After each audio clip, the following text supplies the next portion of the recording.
Pinagihera Mary, and excited ako ngayon kasi i-share ko ang nabili naman ni Boy Lusot na bagong luggage. Ito, meron pa. Tatlo lahat ang binili namin, yes. Last na uwi lang namin, nasiraan kami ni Boy Lusot ng luggage. Nabiyak yung dito banda. And to think, yung luggage na yon ay nabili pa namin sa Turkey. And bendable pa siya. Hindi pa rin kinaya yung tatlong international flight. Kasama na doon yung American Airlines. So, for me, as you all know, I work on a cruise ship. And most of the time, I took maybe around 4 ways back and forth to Philippines. So, kung papunta ako from Cebu to US, that's 3 flights. So, kinakailangan ko talaga mag-invest ng quality na luggage. By the way, this luggage is from Conwood. Medyo pricey siya, pero hindi naman siya totally na yung premium luggage. Super mahal. Itong ganito lang. Good quality naman siya. Ako, to be honest, nag-affiliate ako here in TikTok. Gusto ko sanang bumili ng mga luggage na masishare sa inyo. Kaso nga lang, siguro, hindi kasi ako confident na hindi ko ma-touch, masubukan yung luggage.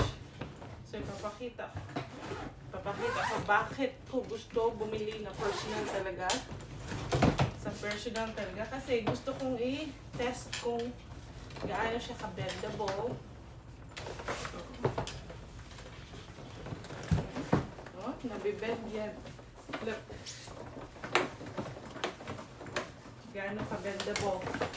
At dapat yung quality ng luggage mo is ganyan. Kasi tinatapon-tapon yan. Lalo na sa international flight.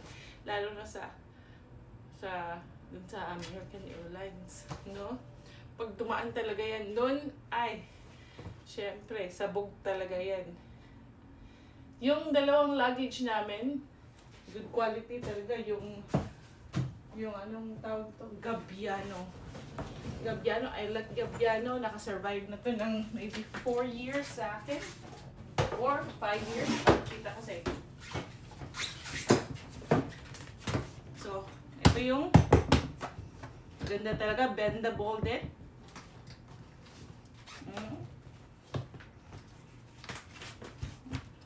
Di yan basta-basta nasisira. At maganda pa dito is 4 wheels din yan. So, naghanap ako ng almost the same quality. Look, inside. Na-separate mo. Ganyan din yan. And napaka-smooth yung wheels nito. So, I bought this one for, yes, almost ka-presyo niya dito. Itong Gabbiano is mahal talaga to. Mga around $130. This one is around ganito. So, 5,999 ang isa nito. Pero I think nakuha ko lang to ng mga nag-20% off kasi yung SM. So, may discount. So, dalawang kinuha namin. Yan.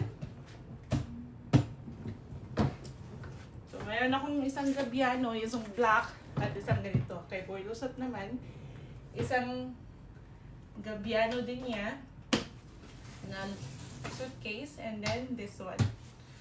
Nag-iisa kami. Kinuha namin to. Medyo apricot ang color na to.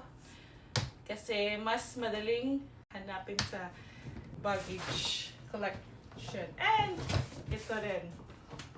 From Conwood as well. I got this one. Original price nila is 6,100. I'm not sure if it's original already. But yeah, nag-apply pa yung discount. So, So, yeah. Pero nabili ko to sa SM. Nabili namin to. It's from Conwood as well. Look! Okay.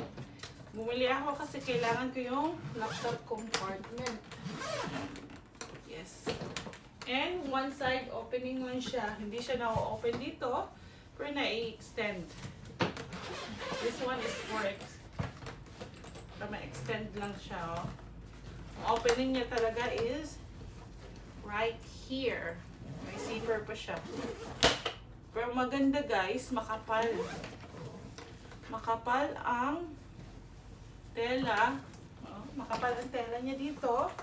Tsaka meron siyang mga built-in na pouches.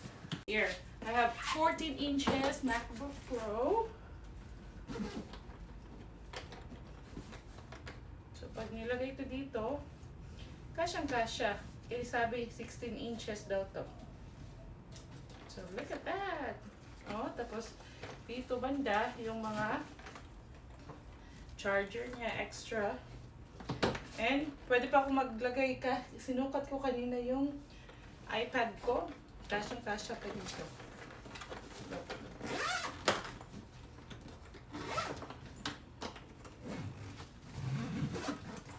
Bigat sa harap.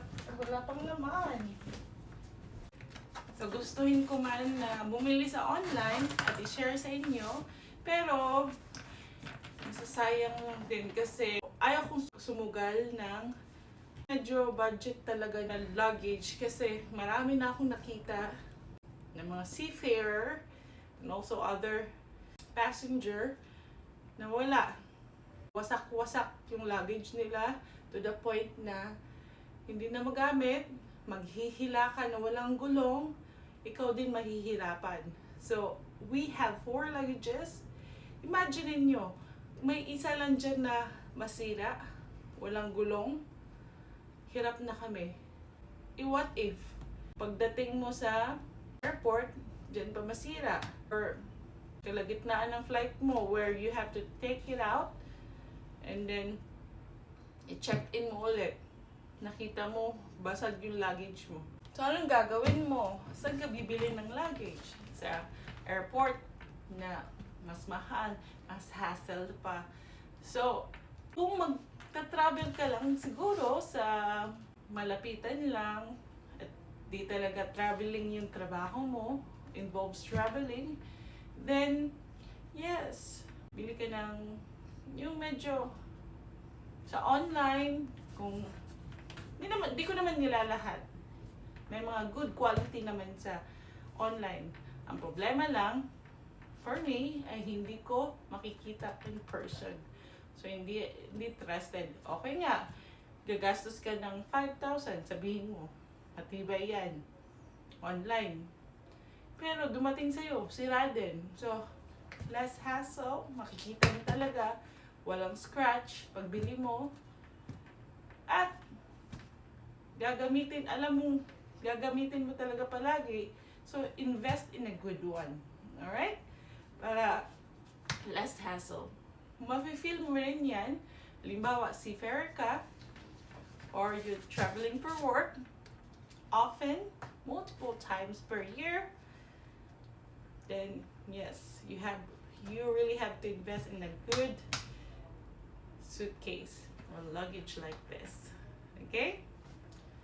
And then, one advice from me, your Pinay Viajera, invest in a good luggage.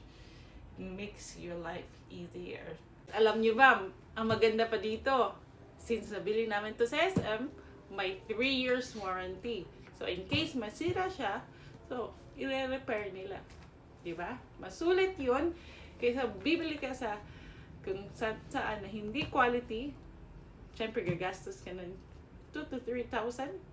1,000 is nakakabayan. 2 to 3, and then every year bibili ka, so wala din. Mas mabuti pang mag-invest ka na, mag-all out ka na. Pwede mo naman i-card yan or whatever. Paano mo? Pwede naman yan kasi SM, pwedeng 3 months to pay or 6 months to pay. Ang mas mabuti is alam mong quality, nakita mo sa personal, at may warranty pa. No? So, if ever, masira ka agad, mali ka sa pag-decide mo, then, pwede mo i-repair sa kanila. Diba? Once again, everybody, this is Mary, your Pinay Gahara. Thank you for watching and follow for more.